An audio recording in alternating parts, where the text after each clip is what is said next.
Hey, my name is Adi, and I'm your host for the Adiologue, a small little show about a creative guy, that's me, with a crazy case of burnout, who's currently rediscovering himself and just trying to make sense of the world around him.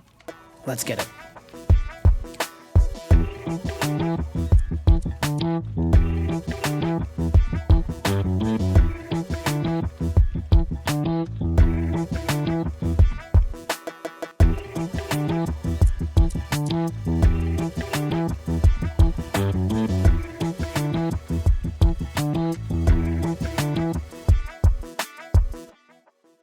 I've made this show for two reasons. The first is that I like pretending that I'm a professional radio jockey. And the second is that I'm a former music producer with a severe case of burnout, and I just want to document my attempt to change my relationship with creativity. The hope with this show is to just share some thoughts on the creative process and some other stuff as well that hopefully some people somewhere might resonate with.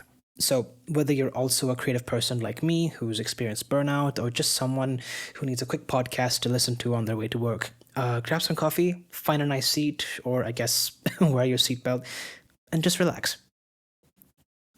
Today's topic is all about how I realized that I was doing creative things for all the wrong reasons.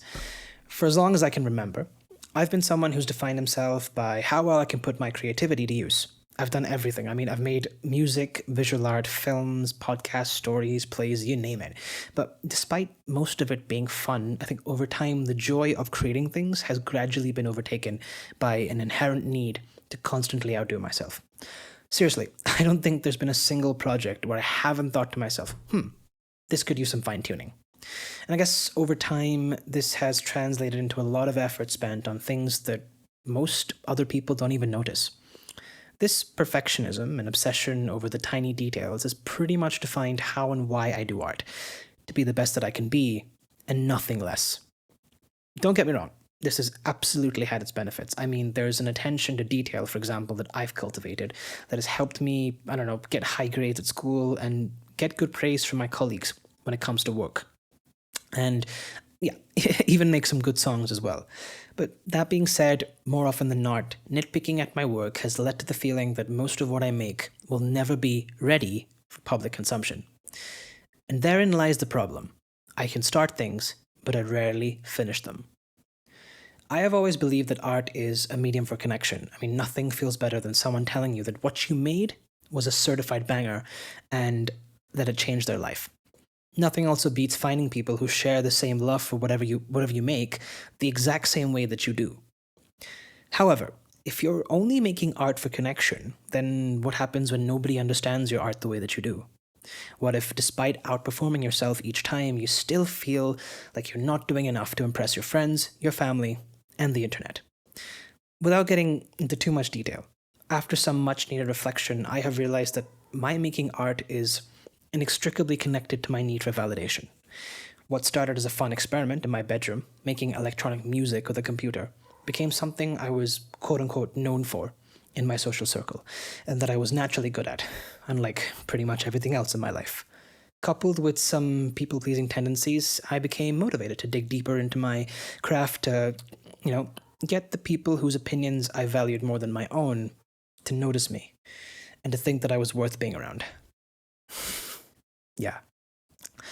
I kid you not, I have invested a lot of time and money into gear, software, tutorials, jam spaces, and more, all to realize that I mostly use all of it when I want or need validation. The reward for success is almost like that first hit of nicotine that you get from a cigarette after a stressful day. It just sucks you in and leaves you wanting more. And the feeling, I guess, gets worse when, you're stuck at home because of a global pandemic or just have a hard time maintaining friendships. So yeah, I'm left to chase highs rather than my own passion, which, thinking about it now, kind of makes me want to throw every piece of gear I own into the dustbin and just call it quits. It's been over a year, probably more, since I've made any original music, for the sole reason that music production is just a very lonely, creative endeavor. I'm kind of left wondering now, if not to get people's attention, then what reason do I have to even make art? I guess the answer is kind of obvious, to have fun, but when you've been mostly doing something to satiate an extrinsic need, it's kind of hard to just do things for yourself. I really don't know what I would make if it was just for fun. Or at least I don't remember what it was like when I, opened GarageBand for this first time 11 years ago and wrote my first tune. I guess it's just not possible to completely switch off the perfectionism. And so I'm going to have to dig into my past to rediscover that spark, or maybe just find some new source of motivation. You know what? Let's do this. If you've got ideas, I would love to know. Drop a comment with your thoughts, and let's collectively find a way to make creating things a way to beat stress rather than create stress. Don't forget to like, share, subscribe, all the usual stuff, and come back, because this is definitely going to be a long journey, and therefore not the last episode of this show that I'm going to be doing. And now, to commemorate the show's beginning and my newfound creative journey, and yours as well if you're struggling with burnout, here's an excerpt of the song Get Up and Fight by the band Muse that I recorded for the show, for motivation. Thanks for tuning in. See you next time.